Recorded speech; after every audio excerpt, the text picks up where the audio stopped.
Hello, everyone. Today, something a little bit different.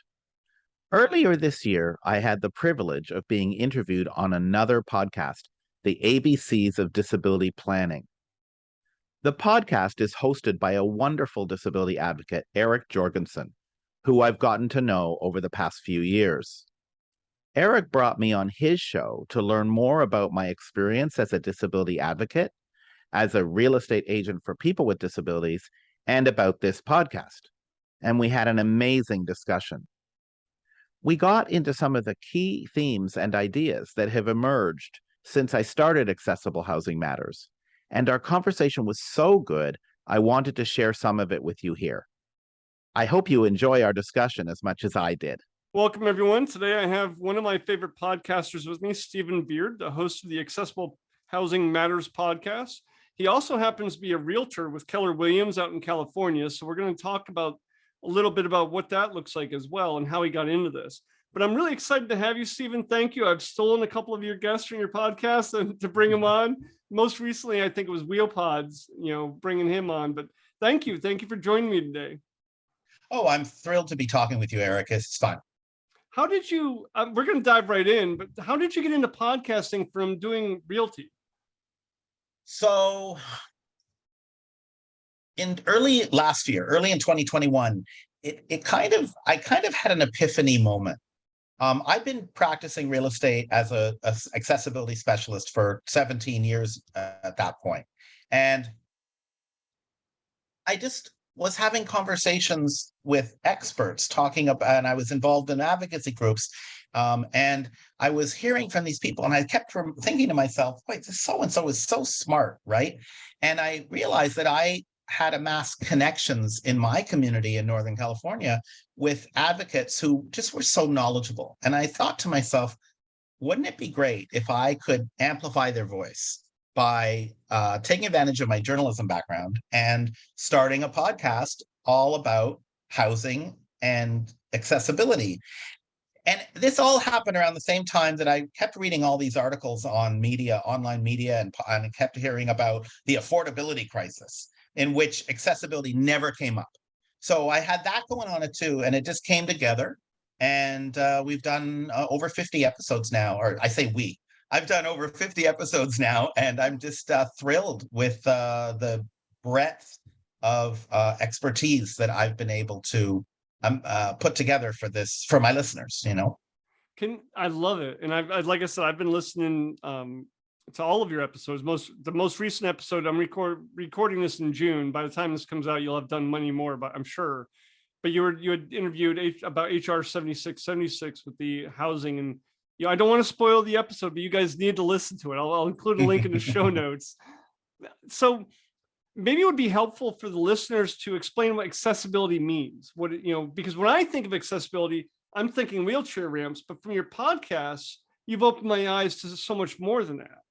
Yeah, it absolutely is far broader than the typical idea of wheelchair ramps and chairlifts and grab bars in a shower stall. It has to do with how do we make homes work? How do we make housing work for people and all of their needs, regardless of what they are? So, for example, the use of technology in the house or the apartment, the availability and the easy access to supportive people and environments, like supported housing agencies or government and other nonprofits that provide in-home support services. The way the housing interacts with the community around it. So we take a very broad view of it. One of the stories I did last year is I interviewed a disaster planning expert on the subject of where do the people with disabilities go when their accessible apartment or house is destroyed by a natural disaster or a non-natural disaster, but whatever, where do they go? So I'm very interested in the most broadest look at how do we give people the ability to live safely and independently in their homes, whatever that looks like. I love that because candidly, I don't think I've ever given much thought to, I've had relatives who used walkers or what have you. Nobody that used a wheelchair, but I've had relatives that used walkers as they got older, but I never gave any thought to what would happen if there was a fire in their building. And that's not even a natural disaster. That's just something that could happen. Yeah. And I do give thoughts. My son's on the spectrum and he's living with me right now. We're looking at other solutions, but technology is something that comes into mind because people are expensive. Staffing is expensive and it's hard to find people.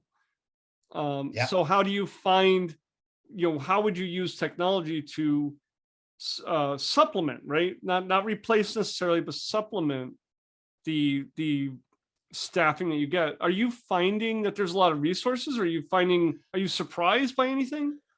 Um, I'm finding that there is a great deal of discrepancy between the states of the union in the way they manage these issues. Some states do nothing. Other states are kind of 10 to 20 years behind the curve in terms of thinking in an innovative and modern way about these housing challenges. And then other states are states you would be unlikely that you would think of, like Tennessee and Idaho, have people in them thinking very modern, very broadly, and very progressively about housing solutions. So it's that's been the biggest surprise for me. As I was mentioning to you before, I live in the most populous state in the country that supposedly is quote unquote progressive and enlightened, California, the left coast, right? All that stuff. And yet it has got a ways to go to match what's going on in some aspects of support and accessible housing that is happening in other states. I've seen that just with my interactions with my clients and the experience they've had with their different regional centers and how every regional center seems almost to be its own fiefdom. Yes. And never shall they talk to each other. Yes. That's also the fragmentation of disability communities was something I observed very early on in my real estate career. The people in the independent living movement, which began in Berkeley, California, weren't talking to the people who ran the CP Center, now called now they changed their name, but the people who were providing advocacy for people with CP. There we have a whole community of developmental disabilities, intellectual developmental disabilities, that's came into a cohesion as a result of state law. But the people with MS, the people who are blind, people in the hearing impaired and deaf community, none of these folks have much interaction with each other. Yet they do share common needs for accessible housing and affordable, accessible housing, and the strong desire across all of these groups to be able to live independently in their own homes and be safe, right? And Yeah. so, the whole thing has been very siloed. And then you get into this, you're talking about the regional center system in California, which is quite frankly, Eric, I think that California, with all the best intentions, created this bureaucracy called the Department of Developmental Services, which manages these regional centers. And the bureaucracy in and of itself has held things back a little bit. It's held back innovation for sure, but it's also created political disparity. And I guess it's inevitable with bureaucracy that you're going to have that happen. But that may be part of the reason why California isn't on the cutting edge of technology in this area, which of course doesn't sound congruous because Silicon Valley is in California, right? So, Oh my gosh, so many nuggets to unpack there. I do want to push back a little bit because I see it a little bit differently. I don't see the developmental disability community being one cohesive unit. I see autism and the organizations that support autism, and I see everybody else. Interesting. And it's really disappointing to me because I think it's not just the DD world, but I do see autism making this big push for funding and all these bills. And my concern being if Congress or whoever writes legislation and just says autism, like what happened with ABA for insurance, then my concern would be we're going to be driving diagnosis in a certain direction. And that has nothing to do with housing. So I'm not going to go down that rant, but it does, it's a concern I have. But where it touches with housing, so many of the guests that you've had, like Simply Home, their devices, their solutions will work with you whether you're visually impaired, hearing impaired, or have a developmental disability. It doesn't matter. Or if you're using a wheelchair, any one of those 4 or all of them can use the same devices. It's just how you use it. Right. So, I mean, how do we get people to come into a room and sit around a table? I don't have the answer for that question, but I would say that technology is somewhat of an equalizer. Yeah. And I do think I don't see that dichotomy as clearly you do between the autism folks and the non-autism folks within the IDD and DD world. I don't see that as clearly. I have met advocates here in California who provide services and supports for people with developmental disabilities. And and many of their clients have autism or on the spectrum, but they also have Down syndrome clients. They also have CP clients. They also have other people with developmental disabilities. So I don't see that as clearly as you might do from an advocacy point of view where you're sitting. And I'm very optimistic about how changing paradigms around housing are going to address all of it. Like, for example, I had a guy on my show, an architect who is working with a developer in California. The architect, his name is Eric Jorgensen, and he was talking about this universal design standard that they're creating for building new multi-unit housing that could become a model for the whole country. It's really exciting. And he's working with a developer called the Kelsey, which is one of many developers around the country that are talking about inclusive housing. And that whole trend towards inclusive housing, I think, is exciting too. And for your listeners who may not be aware, this is the idea that folks who may self-identify or be labeled as disabled, whether they're intellectual or developmental or blind or whatever, would have housing opportunities in communities that had neurotypical, another buzzword, or other folks who are not themselves self-identifying as disabled, and all be able to live in the same apartment. So you don't ghettoize folks who might need extra housing support by putting them in their own building, for example, or in their own community, isolated from everyone else. In fact, there's a development here in California. There have been developments here in California that were very much separated, and those models get pushback because they're not inclusive. But you know what? No one solution. I hear this again and again from advocates, and I've bought into it. There isn't a one-size-fits-all housing solution. The more broadly we can think about a variety of ways that we can make housing safe, accessible, affordable, and allow people to live independently, the better. The more ways we do it, the better. There's lots of ways. Yeah, and I think along those lines, I think it's going to be the private sector, not the public sector, that really fixes this, that solves the problem. Yes, and I strongly believe there is a role for government. I interviewed someone from the state of Tennessee a few weeks ago, and the state of Tennessee is enabling the use of technology financially in a bigger way than other states are doing. And that's helps Tennessee to be a leader in its support efforts for folks with disabilities. I see this in this legislation that we talked about right at the top, where they want to get the federal government to pass legislation advocates are pushing for legislation to create a tax incentive for modifying your home for accessibility. So I absolutely think there's a role for government, in the solution. And I think there's an example for the federal government to follow. Maryland and maybe other states. I'm not as well versed in housing, but Maryland has certain counties in Maryland have grants or credits, something. If you're building a house and you build in you make it accessible. You can get, I believe it's credits, not deductions. Don't quote me on that, but there's something you can get towards your taxes in some of the counties in Maryland, because they're trying to incentivize people to make the houses more friendly to age in place. I mean, it's expensive to put people in warehouses. Yes, and moving, it's not just a cost issue. It's not just a cost of moving, it's also the psychological. Why? So moving is one of the 5 big traumas in life, right? And I say this as a real estate agent. It can be a very joyous experience, but it is considered one of the 5 big stressors, right? When you move.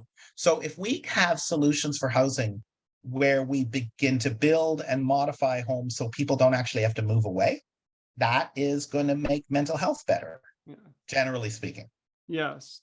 And I believe there's enough, from what I've seen, there's enough proof out there that you can make universal design attractive. It's not like Yes. you wouldn't even have to know it was done, right? I mean, Yes, don't even get me started.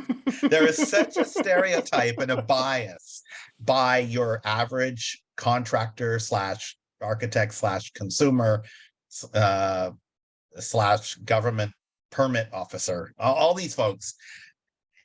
There are some enlightened folks out there, but there are a lot of people who have this idea that it is going to be unattractive and it is going to be stigmatizing if they have a zero threshold access to their homes. They don't have the imagination of how it could be done in a very tasteful way. And I have sold plenty of homes for my clients where they did very attractive and very aesthetically pleasing home modifications.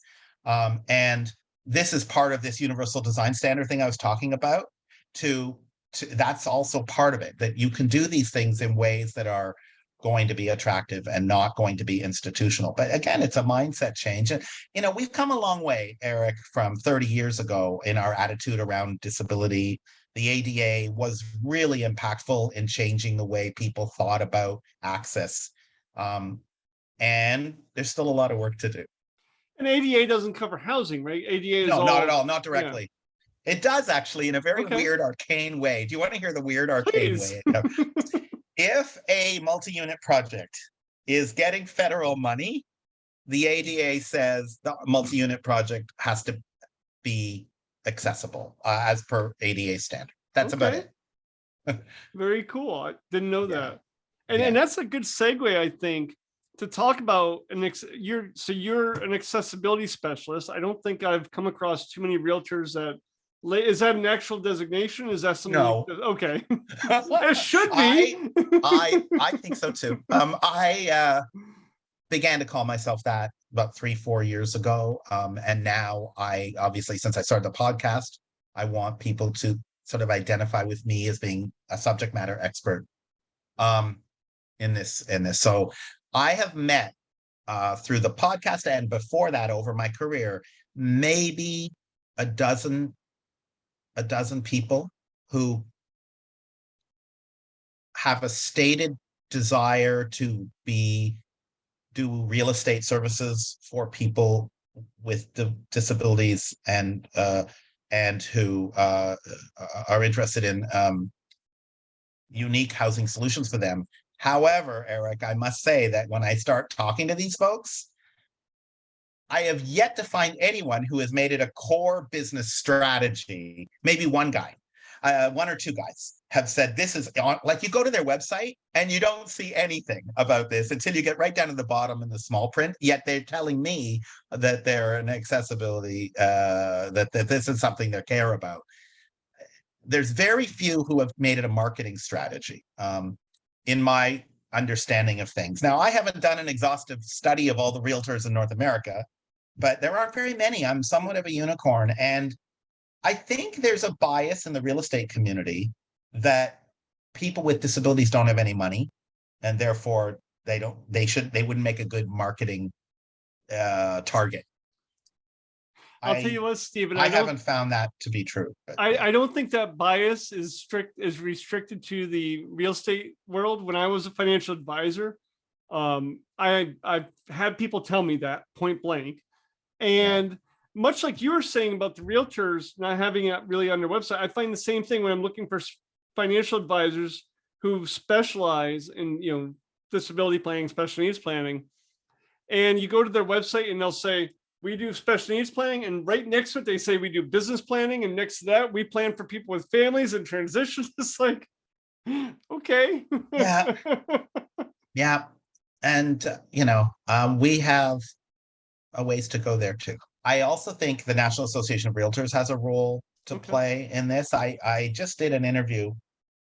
Well, let's put it this way. In June, I did an interview with the policy advocacy VP at National Association of Realtors, and I think that organization can really play a much bigger role than it's playing in terms of advocacy, and in terms of creating awareness among agents of different ways to think about housing and housing solutions for their clients than what's there right now. Their focus seems to be on fair housing law, right? And what is discrimination, what isn't discrimination, and not as forward thinking about sort of the mindset of it.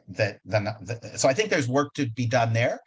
Certainly at our local level, I've talked to advocates in the local realtor boards who are really keen on creating new opportunities for thinking about this, and whether that means designations or just the way we talk about housing, it isn't clear yet to me. The other thing is realtors have to see that if they do something like that, because it's going to take a lot of energy, a lot of time, a lot of work, a lot of effort, on top and above everything realtors are already doing for their clients, whether people will acknowledge it or not. You guys do a ton in the background.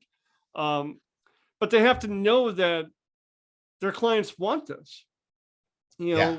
so those of us who are buying houses really need to be looking at it this can be hard, but looking at it from a different lens of, oh my gosh, it's a beautiful kitchen. Look at those granite cable tops or whatever, obviously I buy a lot of houses. I'm not a good example in this, because when I bought my house, I had criteria to be near a bus stop on a dead end street, for criteria for my son. I don't care what my kitchen looks like. I wanted to. But so there's a human element of this, Eric. We have to be a little gentle with ourselves. So I'm in my 50s, and I started buying property in my 30s, which was a little late, but I was looking at apartments in my 20s, and I am a person with a disability, and I walk with a gait, a unique pronounced gait. And one of my first apartments was a 3-story walk-up. Wow. And I didn't think twice about it. I think what I'm trying to say is that until people have a direct connection or issue with mobility, first of all, we think it's never going to happen to us. And we think we can do anything. We want to be fully independent. So it isn't a priority. The average couple, okay, that is not facing physical challenges, don't have family members who want to come and visit and would have trouble with access, don't think about it. They're going out shopping for a house. They want the bedrooms upstairs, away from the entertainment space, and they want the downstairs to be the living room, maybe a bathroom off the kitchen, right? And for them, it's not about steps or thresholds or width of hallways or anything like that. And the mindset just isn't there. And builders respond to that. They want to give the people what they want. As you said, what's in is fancy kitchens and big open spaces. Now, the open space movement is better. Living room, dining rooms are open. You don't have a lot of closed-in hallways anymore in new construction. And developers will, in big tract housing, will often have 1 or 2 of their 7 models of their tract housing be a ranch style house with level in. So there's some options out there, but I think mindset would really have to change for us to see. And then there's the whole thing of regulating private home development. We don't want to over-regulate private home. What we really want to do is change the way people look at housing so that they're thinking about it around the issue of accessibility being a safety and an independence issue, even if they themselves wouldn't have thought about it. That we want to create a new mindset. So do I really want to be dragging luggage down a flight of stairs? Do I really want to be having to manage to take the baby carriage up 7-8 stairs to get to the front door with my baby? So we want to think about access as broadly as we can for folks who aren't necessarily going to ever self-identify as disabled. And that will drive the private market to build housing that works for them. That's helpful, Stephen. Thank you. Because I'm probably more conscious of it now that because my fiance has her mom living with her, and her mom doesn't go up and down stairs. And then I see some of these townhomes that are 4 flights, I'm just like, Yeah. holy crap, I mean, Yeah. That's That's why one of the ideas in disability advocacy and housing is the idea of visitability. Are you familiar with the idea of visitability? This is where there should be an accessible path of travel, a no threshold path of travel into the home and to a bedroom and bathroom on what we would call the main level, so that if a person with a disability wants to visit their friends, they can come into a friend's house and at least visit with them. And this gets to the idea of building communities, not just building individual houses in communities, but making communities fully accessible, not just the commercial and government spaces that are ADA requires to be accessible, but the whole community, which is part of accessible housing. I did a show on that last year too. So. Thank you, Stephen. And do you think there's a role for ADUs in this, or? Yes, absolutely. Absolutely. There are some amazing companies doing work in this space of creating accessible ADUs. And there's a nonprofit in my area of California that's working with local cities to provide financial and technical support for homeowners who build ADUs that will be accessible. And there are for-profit companies that are developing semi-portable accessory dwellings that can be put on the land adjacent to the house. There's just a lot of work in this area for sure. And that's exciting too. This has been awesome, Stephen. Is there anything I should have asked you that I didn't ask? I mean, I think this has been an amazing conversation. We've covered an awful lot of ground. I'm grateful for the opportunity to speak with you, Eric, because I'm really passionate about this stuff. And, if you have anyone interested in housing that's coming to the Bay Area, I'm always happy to help them out with choices around real estate. That's my main gig. Seriously though, Stephen, thank you. Thank you for all the knowledge and the information. I've enjoyed this. I thought this was a great conversation. Well, thank you for having me on your show, Eric. It's been so much fun. So that was an excerpt from my interview on the podcast, The ABCs of Disability Planning, earlier this year. I hope you enjoyed it. I'll have another great interview to share next time. Thanks for listening.